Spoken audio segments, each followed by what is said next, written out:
दोस्तों आज हम समझेंगे कि अपने जो इनकम टैक्स पोर्टल पे एआईएस एंड टीआईएस के अंदर एक ट्रांजैक्शन शो होता है जो कि होता है क्रेडिट कार्ड पेमेंट से रिलेटेड ट्रांजैक्शन। अब काफ़ी सारे लोगों ने देखा होगा कि उनके एआईएस और टीआईएस में ये ट्रांजैक्शन शो हो रहा है। तो ये ट्रांजैक्शन एक्चुअल में क्या है, क्या इससे हमें आगे in future income tax notice आने का खतरा है, क्या मैं क्रेडिट कार्ड करना यूज़ करना ही बंद कर दूं? तो आगे हम इस वीडियो में सारी क्वेरीज को रिजॉल्व करते हुए चलते हैं। तो आइए वीडियो को स्टार्ट करते हैं। दोस्तों इनकम टैक्स में एक सेक्शन है, सेक्शन 285 बी है, रीड विथ रूल 114 ई। अब इसके अंदर एक ट्रांजैक्शन बताया गया है कि अगर आप अपने एक या एक से ज्यादा क्रेडिट कार्ड का पेमेंट पूरे साल में 10 लाख रुपए से ऊपर करते हो तो इस ट्रांजैक्शन को हम आपके एआईएस और टीआईएस में शो करेंगे। अब अगर आपने, अब देखो ध्यान से सुनना, इसमें लिखा है कि 10 लाख रुपए से ऊपर। अब आपके एक पैन कार्ड पे जितने भी क्रेडिट कार्ड अलॉटेड है उन सारे क्रेडिट कार्ड का मिला करके भी 10 लाख रुपए जो ट्रांजैक्शन है उसकी बात करी गई है। ऐसा नहीं है कि सिर्फ एक पेन कार्ड के एक 10 लाख रुपए की लिमिट है, सबकी मिला करके 10 लाख रुपए लिमिट है। सर मैंने तो ये ट्रांजैक्शन कर लिया है, क्या मुझे इनकम टैक्स से नोटिस आएगा?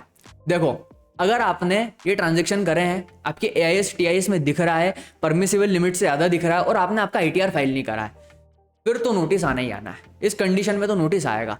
तो आपको चेक करना है और अपना आईटीआर फाइल करना है। सर मैंने तो मेरा आईटीआर फाइल किया है, अब मुझे तो कोई नोटिस नहीं आएगा, कोई खतरा नहीं है। देखो ऐसा नहीं है। इसमें सबसे इंपॉर्टेंट चीज आती है कि आपका पर्पस ऑफ ट्रांजैक्शन और दूसरी इंपॉर्टेंट चीज आती है आपका सोर्स ऑफ इनकम।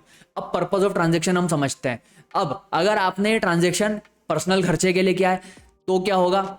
दूसरा, आपने ट्रांजैक्शन आपके कोई बिजनेस है उससे रिलेटेड खर्चों के लिए किया है तो क्या होगा? और तीसरा होता है अदर यूज। अदर यूज मतलब आपका कोई फ्रेंड है, रिलेटिव है, बड़े डिस्काउंट्स वगैरह चलते रहते हैं आपके क्रेडिट कार्ड पे।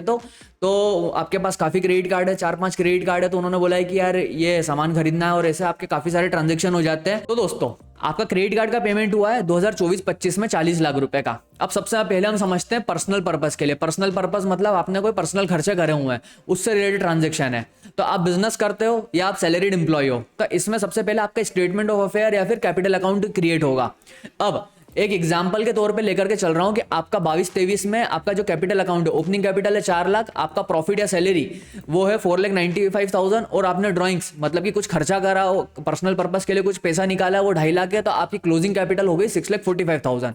ऐसे हमने 23-24 का बनाया और 24-25 का बनाया, तो आपकी ओपनिंग कैपिटल आ गई 6,95,000, आपकी प्रॉफिट या सैलरी थी 7,50,000। अब आप बोल रहे हो कि जो क्रेडिट कार्ड का मैंने पेमेंट किया 40 लाख का, ये जो पर्पस था ये प्योरली पर्सनल पर्पस था, तो मतलब आपकी जो ड्राइंग्स है वो 40 लाख रुपीज हो गई। अब इस कंडीशन में आपकी ओपनिंग कैपिटल है, मतलब आपके पास जो पूंजी है वो है 6,95,000 और इस साल जो आपने कमाया है वो है 7,50,000 और आपने जो खर्चा किया पर्सनल पर्पस के लिए वो 40 लाख रुपए कर दिया। तो ये तो कोई गणित ही नहीं बैठ रहा है ना कहीं से कहीं तक। तो अगर ऐसा ये वाला केस बन रहा है आपका तो डिपार्टमेंट से आपको नोटिस आएगा ही आएगा और उसका आपको रिप्लाई देने में भी फिर काफी ज्यादा कॉम्प्लिकेशंस फेस करना पड़ेगा।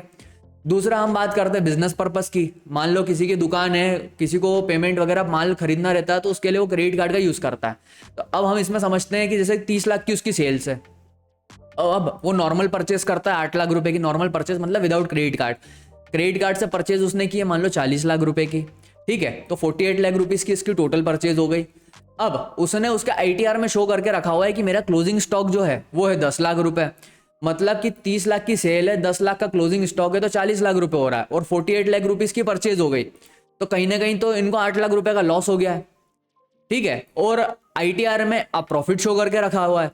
तो कहीं ना कहीं इनकम टैक्स डिपार्टमेंट ये चीज देखेगा और आपको नोटिस सर्व होगा और उसमें वो पूछेंगे कि आप आईटीआर में प्रॉफिट बता रहे हो और एक्चुअल में आपको यहाँ पे लॉस हो रहा है। तो दोस्तों क्रेडिट कार्ड से रिलेटेड डिपार्टमेंट क्या सोचता है, उन्होंने किस लिए इन प्रोविजंस में इसको फीड करके रखा हुआ है ताकि वो आपके ट्रांजैक्शंस को ट्रेस कर सके।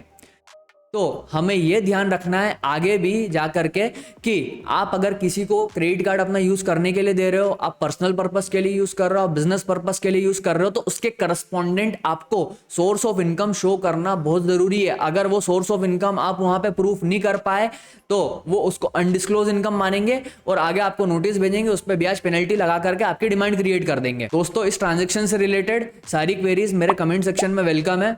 कोई भी क्वेरी हो आप बिल्कुल कमेंट करिए, उसका मैं प्रॉपर रिप्लाई करूंगा।